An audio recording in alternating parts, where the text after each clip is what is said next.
Our text records Jethro as the world's first organizational consultant.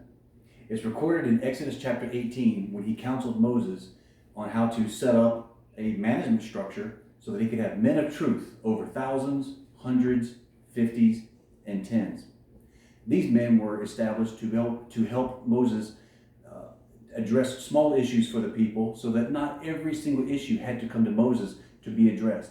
That way he could focus on the major problems and representing the people to God and taking the messages from God to the people. Despite this ancient example, psychology is a relatively young field. Psychology is meant to help us understand and explain human behavior.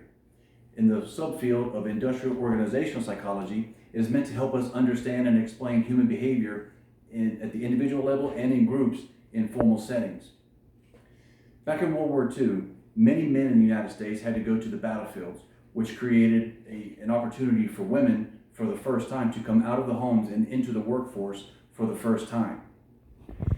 After the war and for the several decades throughout the rest of the 20th century was a period marked of increasing pace of change. Changes in organizational diversity, changes in the law, changes in technology, changes in demographics. And organizations who failed to adapt to these changes were unable to retain their place in the market. One of the biggest changes during this period was the invention of the internet.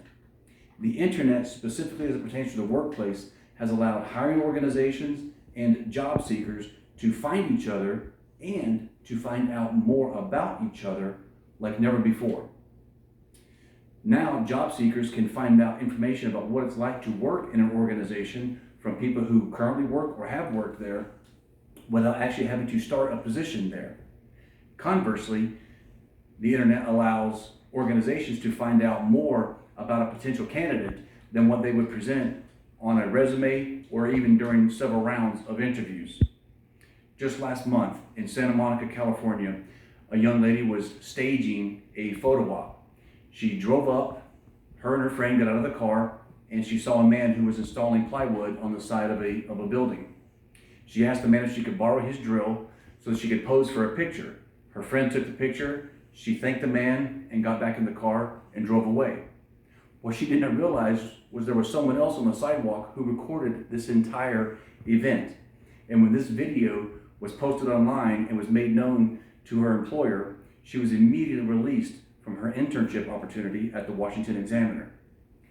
The newspaper didn't want to be associated with someone who was pretending to be someone in their online persona, which was in fact not true.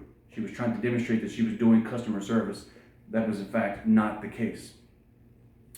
Researchers are still trying to understand exactly how organizations and individuals are using social media to find out more about each other, but also trying to understand what are some of the ethical implications of doing so.